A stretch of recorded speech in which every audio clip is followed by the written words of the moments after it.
Je vous salue, bien-aimés dans le Seigneur. J'espère que tout un chacun de vous se porte très bien.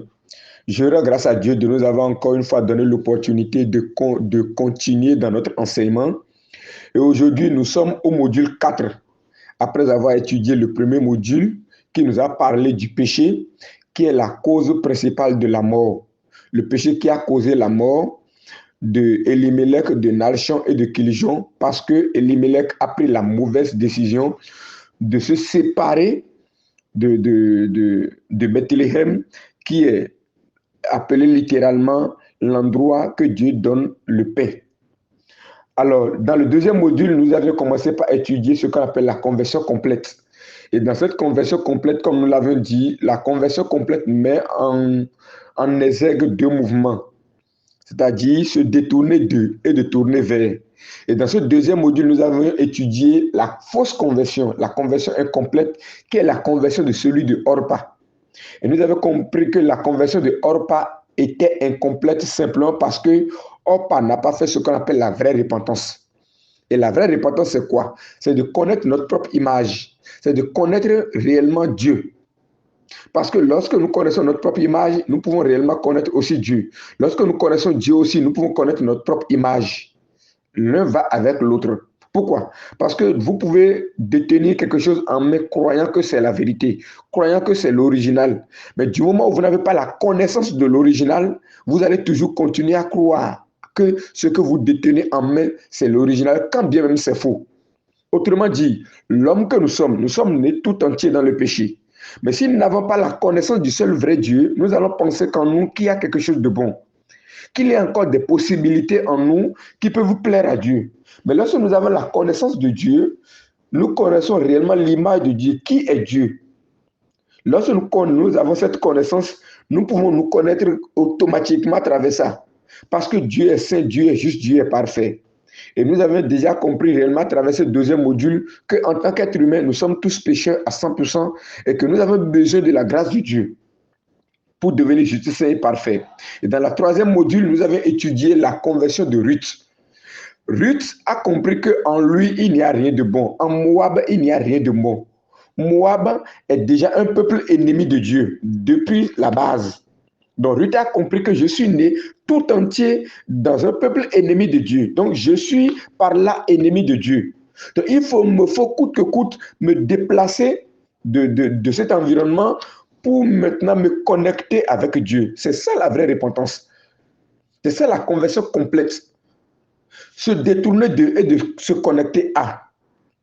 Vous voyez un peu? Donc après avoir étudié la conversion, c'est-à-dire quoi, la repentance de Ruth, qui l'a conduit maintenant à la foi, nous sommes maintenant au quatrième module.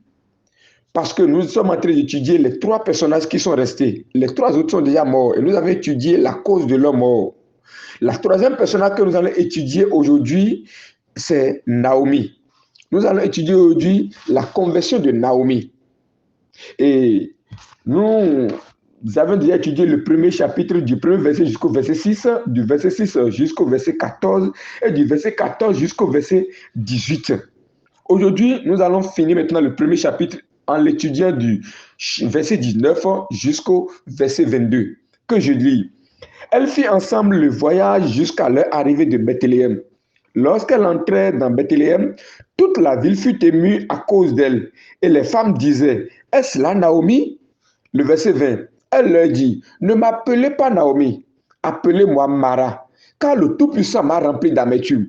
J'étais dans l'abondance à mon départ, et l'Éternel me ramène les mains vides.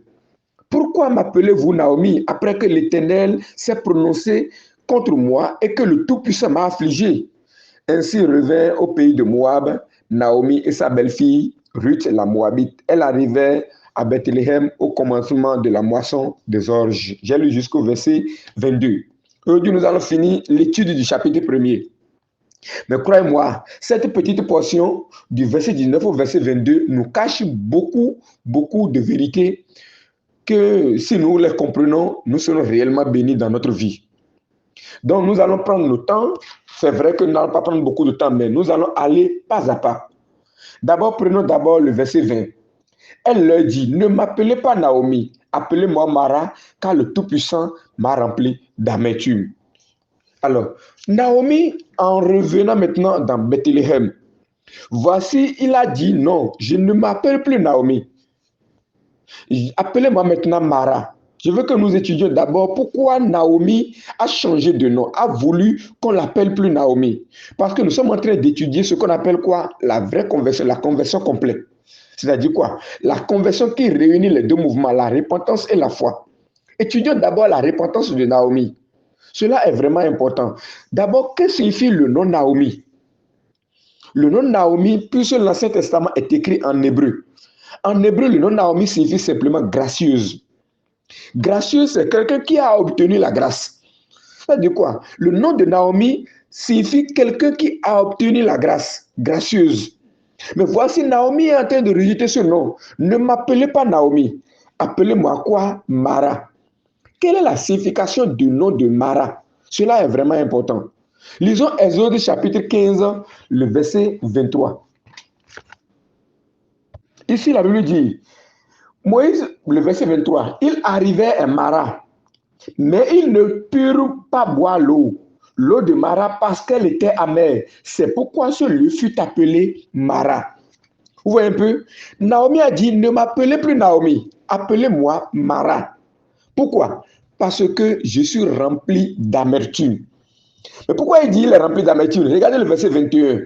J'étais dans l'abondance à mon départ et l'Éternel me ramène les mains vides. C'est pourquoi m'appelez-vous Naomi après que l'Éternel s'est prononcé contre moi et que le Tout-Puissant m'a affligé? Voici, Naomi dit quoi? J'étais dans l'abondance à mon départ. Maintenant, je me suis retourné les mains vides. Autrement dit, j'ai tout perdu. Je n'ai plus rien. Il n'y a plus rien en moi. Nous allons nous poser d'abord la question. Qu'est-ce que Naomi met dans j'étais dans l'abondance? Parce que quand vous suivez très bien le premier module dont nous avons fait l'étude du premier verset jusqu'au verset 6, vous allez comprendre la raison pour laquelle Naomi, Elimelech, Nachan, Kijon, toute sa famille a quitté Bethléem. Ils avaient quitté Bethléem simplement parce qu'il y avait de la famine. Ça veut dire le pain manquait. Ils risquent de mourir de faim. Raison pour laquelle ils avaient quitté Bethléem. Mais voici Naomi en train de dire ici quoi? J'étais dans l'abondance à mon départ. Qu'est-ce que Naomi mettait dans l'abondance? Il mettait simplement dans l'abondance son mari et ses deux filles. Et ses deux fils, pardon. Vous voyez? Son mari constituait la force qui pouvait lui donner à manger. Ses deux fils constituaient la force qui pouvait lui donner à manger, qui pouvait l'entretenir. Voici tout ce qui constituait sa force. A fait quoi? Est ébranlé. Oui, nous mettons souvent notre force dans ce qui peut nous assurer, comment dirais-je, le pain quotidien, l'honneur, la gloire. C'est dans ça que nous mettons notre force. Naomi n'a pas fixé Bethléem, qui constituait déjà une bénédiction. Bethléem signifie quoi? Bethléem signifie la maison du pain. Mais pour Naomi, qu'est-ce que la bénédiction? C'est mon mari et mes enfants. Elle dit quoi? Ce que Dieu nous donne devient beaucoup plus un idole dans notre cœur que le Dieu qui nous a donné cette chose. Raison pour laquelle la famille de Naomi s'est détournée de Bethléem, pensant que c'est en Moab, c'est le lieu où se trouve le pain, le bonheur, la joie, c'est ce lieu qui est le lieu de la bénédiction. Vous voyez? Il dit quoi? L'Éternel me ramène les mains vides. J'étais dans l'abondance. Je veux que nous lisons rapidement Genèse chapitre 15, le verset 1, le verset 2, pour voir si c'est Naomi seule qui a cette mentalité. Vous et moi, nous avons aussi cette mentalité. Nous croyons être heureux quand nous avons les choses qui fait quoi? Qui peut nous donner de la joie, qui peut nous donner de la gloire. C'est en ce moment que nous croyons être heureux. Alors que, où se trouve notre bonheur? Notre bonheur se trouve dans la communion avec Dieu. Regardez le livre de Genèse chapitre 15. Lisons le verset 1 et le verset 2. Après ces événements, la parole de l'Éternel fut adressée à Abraham dans une vision. Et il dit, Abraham, ne crains point, je suis ton bouclier et ta récompense serait grande. Imaginez, Dieu vient vers vous pour dire quoi? Je suis votre bouclier et votre récompense serait grande. Mais regardez ce qu'Abraham a répondu, le verset 2. Abraham répondit, Seigneur, que me donneras-tu? Je m'en vais sans enfant et l'héritier de ma maison serait Élisée de Damas. Autrement dit, si j'avais d'enfants et que tu me dis que tu es mon bouclier, j'aurais accepté. Je n'ai pas d'enfant. Je n'ai pas de relève. Vous voyez, je n'ai pas quelqu'un qui peut me porter ma gloire. Ça dit quoi? Dieu a dit, je suis ton bouclier. Dieu s'est présenté comme bouclier à Abraham. Mais Abraham n'a pas pu accepter. Abraham dit, que me donneras-tu? Autrement dit, tu es mon bouclier, ce n'est pas suffisant. Je veux quelque chose qui va porter ma gloire. C'est là, comment dire, notre image. Exactement comme Naomi. Naomi dit, j'étais dans l'abondance. Qu'est-ce qu'elle mettait dans l'abondance? Quelqu'un dans l'abondance va fuir encore Bethléem? Non. Elle mettait dans l'abondance son mari et ses enfants. Mais maintenant, qu'est-ce qui s'est passé? Toutes ses forces sont ébranlées. C'est ça, nous allons maintenant étudier sa repentance. Toutes ses forces sont ébranlées. Son mari est mort. Ses 2 fils sont morts.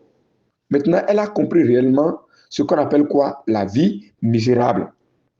La bénédiction ne se réside pas dans ce que Dieu nous donne. Non. La bénédiction se réside dans notre communion avec Dieu. Mais ce qui est intéressant ici, c'est la repentance de Naomi que je veux que nous étudions. Et je veux que nous relisions encore le verset 20. Elle leur dit, ne m'appelez pas Naomi, appelez-moi Mara, car le Tout-Puissant m'a rempli d'amertume. Naomi a rejeté ce nom qui est gracieuse. Pourquoi? Je ne peux pas dire que je suis gracieuse. Je ne peux pas dire que je suis Naomi lorsque je me suis déconnecté de Dieu. Lorsque je me suis déconnecté de Dieu, je dois reconnaître vraiment mon vraie image. Arrêtez de m'appeler Naomi. Je ne m'appelle plus Naomi. Je m'appelle qui? Je m'appelle Mara. Pourquoi? Parce que je me suis séparé de Dieu. Qu'est-ce qui a causé cette séparation? C'est le péché. Lorsque vous étudiez très bien le premier module, vous écoutez le premier module, vous allez comprendre très bien la raison pour laquelle ils se sont séparés de Dieu. Ils ont vécu toutes ces histoires. C'est le péché. Ça veut dire quoi? Le péché ne peut pas être dans mon cœur pour que je dise que je suis gracieuse. Le jugement de Dieu est contre moi. Je ne peux pas dire que je vis dans la grâce. Non, appelez-moi simplement Mara. Mon identité a changé. Oui, lorsque Dieu a créé Adam et Ève, ils étaient dans le jardin d'Éden, ils étaient dans la grâce, dans le bonheur. Mais quand la pensée de Satan est entrée en Ève et Ève a transmis cette pensée à Adam, depuis ce moment-là, l'homme ne peut plus dire qu'il est juste devant Dieu. L'homme ne peut plus dire qu'il est à l'image de Dieu. Depuis ce moment, l'homme est à l'image de Satan. L'homme est devenu un pécheur à 100%.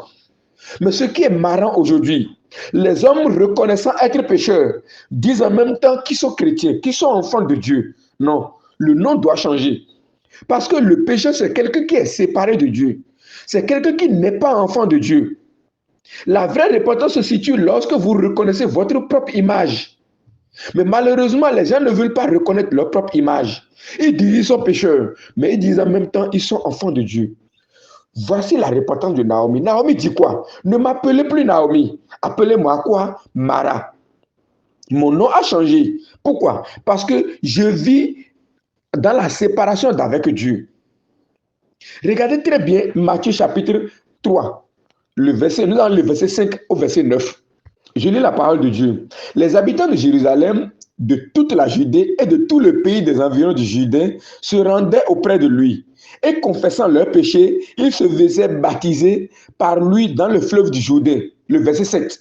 Mais voyant venir à son baptême beaucoup de pharisiens et de sadducéens, il leur dit, race de vipères, qui vous a appris à fuir la colère à venir, produisez donc du fruit digne de la repentance. Et ne prétendez pas dire en vous-même, nous avons Abraham pour père. Car je vous déclare que de ces pierres-ci, Dieu peut susciter des enfants à Abraham. Nous sommes en train d'étudier la repentance de Naomi. Et nous avons compris que Naomi a dit, arrêtez de m'appeler Naomi, appelez-moi Mara. Regardez la repentance que Jean a prêchée. Voici, les enfants d'Israël se considèrent comme qui? Comme enfants d'Abraham. On est d'accord. Alors qu'Abraham, leur père, a eu la foi en Dieu et puis Dieu a imputé cette foi à justice. On est d'accord. Mais lorsque Jean est venu, les donnes ont changé. Dieu a dit pour devenir juste, vous allez devenir juste à travers qui? À travers Jésus-Christ. Ce n'est plus l'ancienne racine sur laquelle vous étiez juste, sur laquelle vous étiez un peu plus saint. Cette racine, la cognée est déjà à cette racine. Quand vous lisez très bien le verset 10 du Matthieu chapitre 3. Mais quelle type de personne peut bénéficier de la grâce, de cette nouvelle dogme? C'est celui qui a fait la repentance. Mais quel est le fruit digne de la repentance? Regardez ce que Jean leur dit. Le verset 7. Voyant venir à son baptême beaucoup de pharisiens et de sadducéens, il leur dit, race de vipères, qui vous a appris à fuir la colère à venir? Produisez donc du fruit digne de la repentance. Et qu'est-ce que Jean met dans fruit digne de la repentance? Ne prétendez pas dire en vous-même, vous avez Abraham pour père. Et vous devez changer cette mentalité qui vous fait croire que Abraham est votre papa. Vous voyez, Abraham n'est plus votre père. Vous avez pour père qui? Le diable. C'est pourquoi il les a appelés race de vipères. Et quand vous lisez Jean chapitre 8, le verset 44, si je ne me trompe pas, Jésus leur dit, vous avez pour père le diable et vous voulez accomplir les désirs de votre père. Pourquoi? Parce que les Juifs, vous devez comprendre, vous êtes séparés de Dieu. Le plan de Dieu a changé. Le Messie est là. Si vous ne croyez pas au Messie, vous allez entrer en enfer. Pour croire maintenant, depuis que le Messie est venu, vous êtes maintenant enfants de Satan. Vous êtes les races de vipères. Vous devez d'abord reconnaître ça. Jean veut qu'ils reconnaissent, qu'ils se reconnaissent qui? En tant que pécheur à 100%. En tant que fils du diable. Vous ne pouvez pas vivre dans la séparation d'avec Dieu pour dire en même temps que vous êtes enfant de Dieu. Non. C'est ça la vraie repentance. Se reconnaître pécheur à 100%. Naomi a dit non, je ne suis plus Naomi, je suis Mara. Pourquoi? Parce que je vis dans la colère de Dieu. La colère de Dieu est sur le pécheur. Le jugement de Dieu est sur le pécheur. Vous ne pouvez pas dire que vous êtes pécheur et dire en même temps quoi? Que vous êtes enfant de Dieu. Non. Ça, vous n'avez pas encore fait la vraie repentance qui peut vous amener à la foi. En ce moment, on peut dire que votre conversion n'est pas complète. Naomi a bien dit, je ne suis plus Naomi, je m'appelle Mara. Et le nom de Mara signifie amère. Regardez encore une histoire que Jésus a donnée dans le livre de Luc. L'histoire de l'enfant prodigue. Nous n'allons pas le lire puisque le temps nous est compté ici. Quand vous étudiez très bien l'histoire de l'enfant prodigue, à quel moment l'enfant prodigue a fait sa repentance? Voici, il a pris les biens de son papa. C'est-à-dire qu'au départ, il était dans l'abondance. Exactement comme Naomi l'a dit. J'étais dans l'abondance à mon départ. Mais je suis retourné les mains vides. Comme l'enfant prodigue. Il était dans l'abondance lorsqu'il est parti. Mais regardez très bien ce qu'il a dit pour retourner. Il dit, j'irai vers mon père. Et je dirai à mon père, je veux que nous lisons cette partie, c'est important. Je veux que nous lisons Luc chapitre 15. Lisons le verset 17. Étant entré en lui-même, il se dit, combien de mercenaires chez mon père ont du pain en abondance et moi, ici, je meurs de faim. Je me lèverai, j'irai vers mon père et je lui dirai, mon père, j'ai péché contre le ciel et contre toi. Je ne suis plus digne d'être appelé comme ton fils. Traite-moi comme l'un de tes mercenaires. Ça veut dire quoi? Je ne suis plus ton fils. Je suis qui? Je suis comme un mercenaire. Traite-moi comme un mercenaire. Exactement. Aujourd'hui, rien dit, je suis pécheur, mais je suis enfant de Dieu. Alors que le péché nous sépare de Dieu. Selon Ésaïe chapitre 59, le verset 1er, le verset 2. Vous voyez, nous devons reconnaître simplement notre nouvelle identité en tant que pécheur. Vous êtes enfant du diable si vous êtes un homme pécheur. Votre repentance, c'est quoi? C'est de se reconnaître enfant du diable quand je dis je suis pécheur. C'est en ce moment que vous réalisez votre propre image. C'est en ce moment que vous pouvez vous mettre maintenant sur le chemin de la grâce. Et nous allons étudier cela dans notre 5e module. Mais ici, nous devons d'abord cerner tous les contours de la repentance de Naomi. Dans ce module-ci. Naomi a dit, ne m'appelez plus quoi? Ne m'appelez plus Naomi. Appelez-moi Mara. Le nom de Naomi a changé simplement parce qu'elle s'est reconnue comme quelqu'un qui s'est séparé de Dieu. Elle s'est reconnue comme quelqu'un qui n'a plus la grâce de Dieu dans sa vie. Elle s'est reconnue comme quelqu'un qui demeure comment? Qui demeure sous la colère de Dieu. Mais à quel moment Naomi a reconnu cela? Qu'est-ce qui a permis à Naomi de reconnaître que la main de l'Éternel est contre lui? C'est les situations que Dieu a envoyées dans sa vie. Dieu a permis à ce que Naomi soit survécue pour expérimenter ce qu'on appelle quoi? La vraie repentance. Dieu a envoyé la mort dans la vie de Naomi. Son mari est mort. Ses 2 filles sont morts. Et cette mort a mené Naomi maintenant à reconnaître son propre image. Ah, je ne suis pas Naomi. Je m'appelle qui? Je m'appelle Mara parce que Dieu m'a dépouillé de tout. Vous voyez? Exactement. Qu'est-ce qui nous permet aujourd'hui de connaître notre propre image, de reconnaître que nous ne sommes pas enfants de Dieu, de reconnaître que si nous sommes pécheurs, si nous vivons dans le péché, si nous, chaque jour, nous devons nous reconnaître, nous devons avoir la pensée que nous sommes pécheurs, qu'est-ce qui peut nous permettre maintenant de reconnaître que nous sommes séparés de Dieu? C'est bel et bien sûr la loi. Vous voyez? La loi n'est pas là. Beaucoup de gens pensent que la loi est là pour que nous puissions respecter la loi pour plaire à Dieu. Non. Non. La mort dans la vie de Naomi l'a amené à reconnaître son propre image, à quitter maintenant Moab. Vous voyez? Pour se tourner vers où? Vers Bethléem. Mais c'est exactement ce que la loi a fait. Regardons le livre de Romains.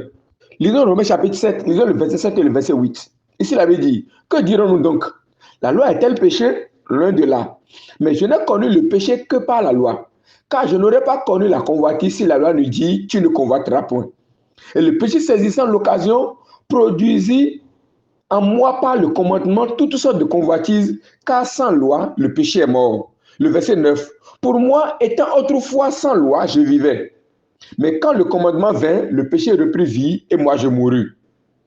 Ainsi, le commandement qui conduit à la mort se trouva pour moi, qui conduit à la vie, pardon, se trouva pour moi, conduit à la mort.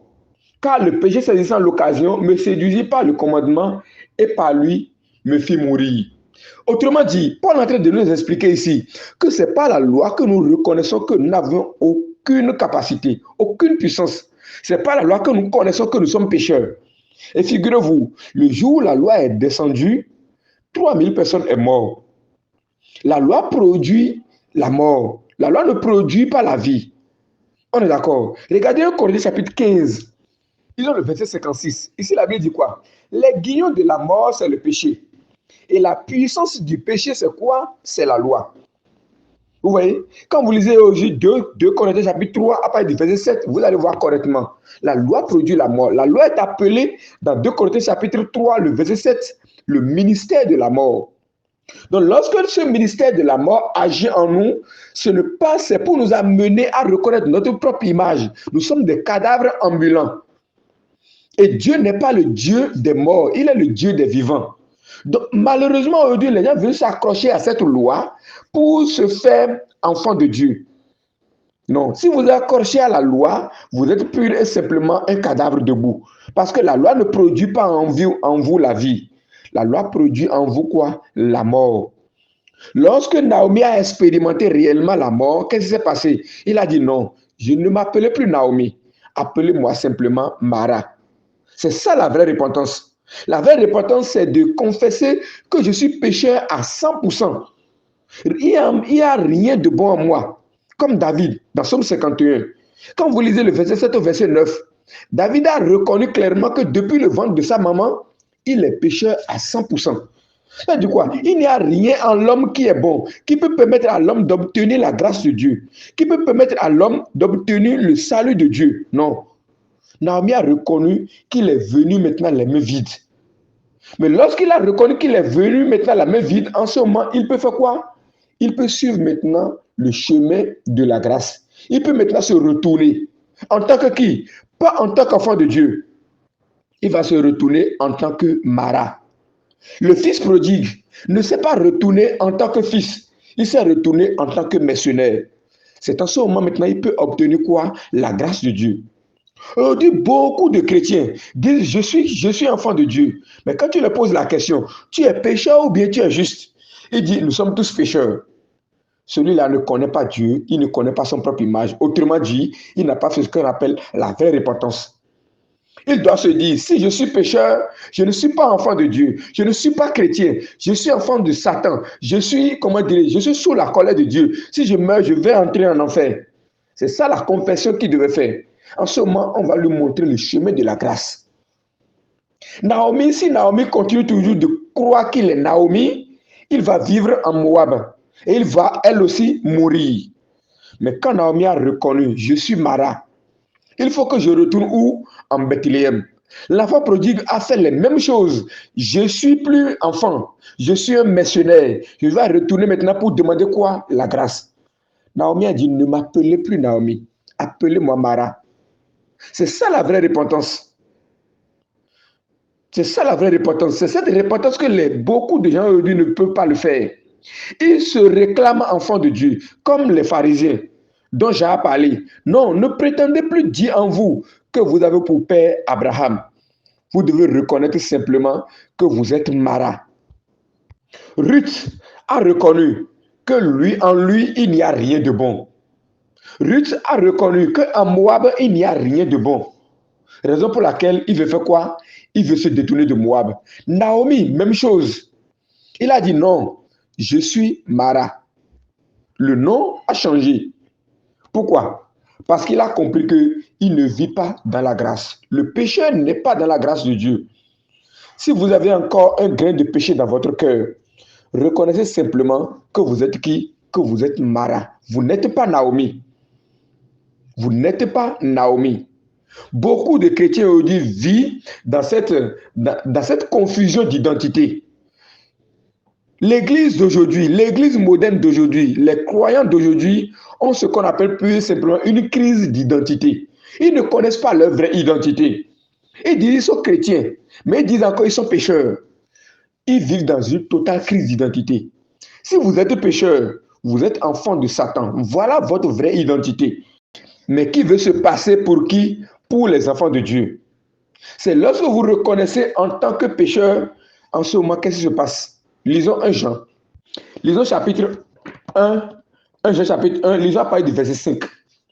La nouvelle que nous avons apprise de lui et que nous vous annonçons, c'est que Dieu est lumière et qu'il n'y a point en lui de ténèbres. Si nous disons que nous sommes en communion avec lui et que nous marchons dans les ténèbres, nous nous mentons et nous ne pratiquons pas la vérité. C'est ce que 1 Jean nous dit.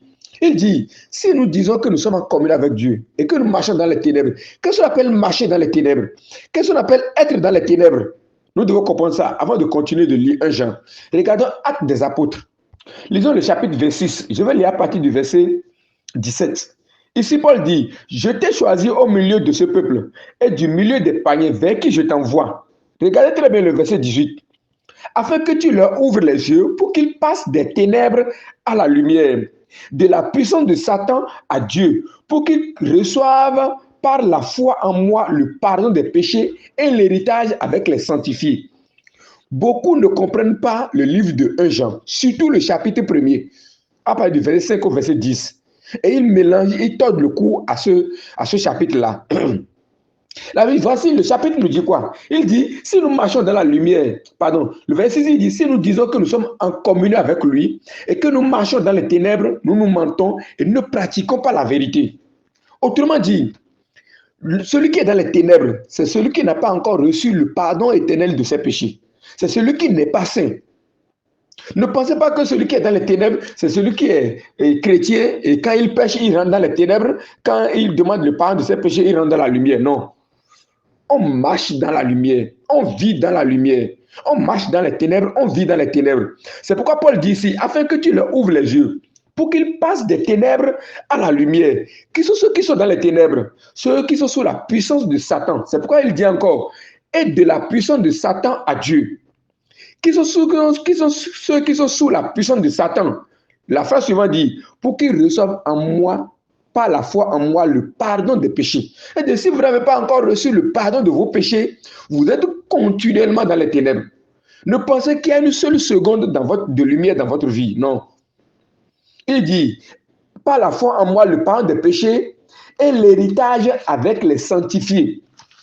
Le livre de Actes a été clair, nous clarifie correctement celui qui marche dans les ténèbres et celui qui marche dans la lumière. Mais où est-ce que le bas blesse aujourd'hui pour les chrétiens d'aujourd'hui? Il dit, oui, je suis en communion avec Dieu, mais je suis pécheur. Ça dit quoi? Je suis en communion avec Dieu, mais je marche dans les ténèbres. Jean dit quoi? Vous mentez et vous ne pratiquez pas la vérité. À quel moment on peut dire que vous pratiquez la vérité? Lorsque vous reconnaissez que vous êtes dans la lumière, ça veut dire que vous n'êtes plus pécheur. Vous êtes juste saint et parfait. Ouais, vos yeux sont ouverts maintenant. Comme Paul l'a dit dans Actes chapitre 26. Nous venons bien de lire le verset 18. Il dit, des ténèbres à la lumière, de la puissance de Satan à Dieu, de par la foi en moi, le pardon des péchés et l'héritage avec les sanctifiés. C'est ça réellement ce qu'on appelle l'identité claire. les chrétiens d'aujourd'hui ont une crise d'identité. Continuons dans 1 Jean. Il dit, mais si nous marchons dans la lumière, comme lui-même il est dans la lumière, nous sommes mutuellement communés avec Dieu, avec lui. Regarde ce qui suit. Et le sang de Jésus, son Fils, nous purifie de tout péché. Vous voyez, comme Paul l'a dit, des ténèbres à la lumière, pour qu'il reçoive par la foi en moi le pardon des péchés, de la puissance de Satan à la puissance de Dieu. C'est ce qu'on appelle la vraie identité. Ne soyez pas confus dans votre identité, non. Si vous êtes chrétien et vous dites encore que vous êtes pécheur, vous marchez simplement dans les ténèbres, vous ne pratiquez pas la vérité et vous êtes encore sous la puissance de Satan. Mais lorsque vous croyez en Jésus-Christ, il vous met en communion avec Dieu. Et dans cette communion, qu'est-ce qui se passe? Le sang de Jésus-Christ, son Fils, vous purifie de tout péché. Le verset 8 maintenant dit quoi? Si nous disons que nous n'avons pas péché, nous nous séduisons nous-mêmes et nous ne pratiquons pas la vérité. Le verset 9, si nous confessons nos péchés, il est fidèle et juste pour nous les pardonner et nous purifier de toute iniquité. C'est en cela que la confusion règne encore une fois dans le cœur des chrétiens. Ils disent non, j'ai en train de dire que nous devons demander pardon de nos péchés. Non, restez dans le contexte du verset, ne sortez pas du contexte. Le verset 6 nous a dit que si nous sommes en communion, que si nous disons que nous sommes en communion et que nous marchons dans les ténèbres. Actes chapitre 26, le verset 18 nous a montré réellement les deux phases, les deux identités. Maintenant, le verset 8 nous dit quoi maintenant? Il dit, si nous disons que nous n'avons pas péché, on est d'accord, ça dit quoi? Dans un premier temps, nous devons reconnaître que nous sommes pécheurs à 100%. Comme Jean a dit dans le livre de Matthieu chapitre 3, le verset 5 à 9. Vous devez reconnaître d'abord que vous êtes quoi? Que vous êtes pécheur. Si vous dites que vous êtes pécheur, que vous n'êtes pas pécheur, dans un premier temps, vous vous mentez. Autrement dit, si Naomi disait « je ne suis pas Mara », elle se trompe elle-même. Elle est Mara. Si le fils prodigue disait « je ne suis pas mercenaire », il se trompe lui-même. Il devait reconnaître d'abord qu'il est un mercenaire, qu'il a trahi son père, qu'il est un pécheur à 100%. Mais regardez la fin de chaque, et comment dirais-je, histoire. Naomi, la fin de Naomi. Est-ce que Naomi a demeuré Mara? Non. Naomi, son nom lui est redonné. Pourquoi? Parce qu'il a vécu dans la grâce de Dieu. Lorsque nous allons continuer ce module, vous allez correctement comprendre. On est d'accord. L'enfant prodigue, quand il est revenu vers son père, il s'est reconnu en tant que qui? En tant que mercenaire. Mais son père lui a donné quel habit? L'habit du fils. Même chose, Jean dit, si nous disons que nous n'avons pas péché, nous nous mentons et que nous ne pratiquons pas la vérité. Mais le verset 9, si nous confessons nos péchés, ça dit quoi? Si nous reconnaissons que nous sommes pécheurs, Dieu fait quoi? Fidèle et juste pour nous pardonner et nous purifier de toute iniquité. Ce n'est pas que pour nous purifier du péché que nous avons confessé, non. Confesser le péché, c'est quoi? Regardez le français courant. Il dit, si nous reconnaissons, nous devons reconnaître notre identité. C'est ça la vraie repentance. Naomi a reconnu son identité. Il dit non, je suis Mara. Le fils prodigue a reconnu son identité. Il dit non, je suis mercenaire.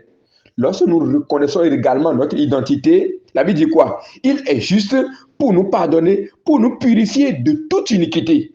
En ce moment, nous sommes passés du ténèbre à la lumière, de la puissance de Satan à quoi? À Dieu. Nous avons reçu maintenant par la foi le pardon de nos péchés. Et nous avons reçu maintenant l'héritage avec les sanctifiés. C'est le contexte de 1 Jean ça. 1 Jean n'est pas dans un contexte où chaque jour il faut demander pardon de ses péchés. Il faut se reconnaître pécheur. Non. Si vous vous reconnaissez pécheur, vous n'êtes pas en communion avec lui. Parce qu'il a dit, si vous êtes en communion avec lui, le sang de Jésus, son Fils, vous purifie de tout péché. Vous voyez? Mais à quel moment nous allons chercher la communion? Au moment où nous nous reconnaissons séparés. À quel moment Naomi a décidé d'entrer en Bethléem? C'est quand il s'est reconnu que la main de Dieu est contre lui. Qu'il n'est plus Naomi. Elle a déjà perdu cette privilège d'être Naomi. Elle est devenue maintenant Mara. Le fils prodigue, il a déjà perdu le privilège d'être fils. Il est devenu qui? Mercenaire. Même chose. Si le fils revenait pour dire non, je ne suis pas mercenaire, il se trompe lui-même. Il ne pratique pas la vérité. Mais lorsque le fils a reconnu qu'il est un mercenaire, le père lui a redonné quoi? L'habit du fils. C'est ça le verset 9 de 1 Jean chapitre 1. Si nous confessons le péché, il est juste et fidèle pour nous les pardonner et nous purifier de toute iniquité.